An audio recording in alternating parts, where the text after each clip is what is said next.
ভারতের জম্মু কাশ্মীরের আকস্মিক বন্যা ও ভূমিধসে প্রাণহানি বেড়ে দাঁড়িয়েছে ৪৬ জনে, গুরুতর আহত হয়েছে ৩৮ জন। এখনও নিখোঁজ অনেকেই। ভারী বৃষ্টিতে সৃষ্ট বন্যায় পাকিস্তানে প্রাণ হারিয়েছে অন্তত ৪৮ জন। এদিকে দাবানলের আগুনে পুড়ছে ইউরোপের কয়েকটি দেশ। শুষ্ক আবহাওয়া ও শক্তিশালী বাতাসের কারণে দ্রুত ছড়িয়ে পড়ছে আগুন।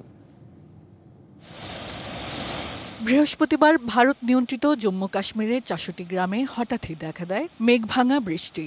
মুহূর্তের মধ্যেই নেমে আসে পাহাড়ি ঢল। তীব্র স্রোত ও কাদায় ভেসে যায় ঘরবাড়ি এবং বহু তীর্থযাত্রীরা। টানা কয়েক ঘন্টা ধরে উদ্ধার কার্যক্রম চালানোর পরেও এখনও নিখোঁজ শত শত মানুষ। ফলে হতাহতের সংখ্যা আরও বাড়ার আশঙ্কা কর্তৃপক্ষের। জম্মু কাশ্মীর ছাড়াও উত্তর ভারতের কয়েকটি অংশে অব্যাহত রয়েছে ভারী বর্ষণ। আকস্মিক বন্যা দেখা দিয়েছে গুরুগ্রাম ও নয়ডা শহরে। জলাবদ্ধতার কারণে দুর্ভোগে রাজধানী দিল্লির জনজীবন। ডায়ালগ সুবাসিত টয়লেট ক্লিনার, যার পাওয়ার প্লাস ফর্মুলা টয়লেটের কোনায় কোনায় পৌঁছে ৯৯.৯৯% জীবন ধ্বংস করে। রিমার্ক। এদিকে পাকিস্তানের উত্তর পশ্চিমাঞ্চল জুড়ে আকস্মিক বন্যায় হতাহত হয়েছে অর্ধশতাধিক। ২৪ ঘন্টার টানা বৃষ্টিতে সবচেয়ে বেশি ক্ষতিগ্রস্ত খাইবার পাখতুনখাওয়া। সরিয়ে নেওয়া হচ্ছে পর্যটক সহ স্থানীয়দের।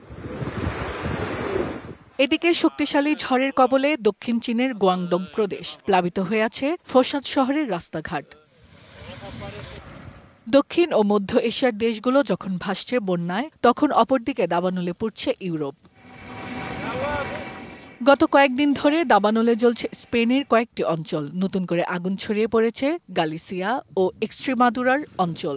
এরই মধ্যে সরিয়ে নেওয়া হয়েছে প্রায় ১০,০০০ বাসিন্দাকে। পর্তুগালের মধ্যাঞ্চলের দাবানল ভয়াবহ আকার ধারণ করেছে।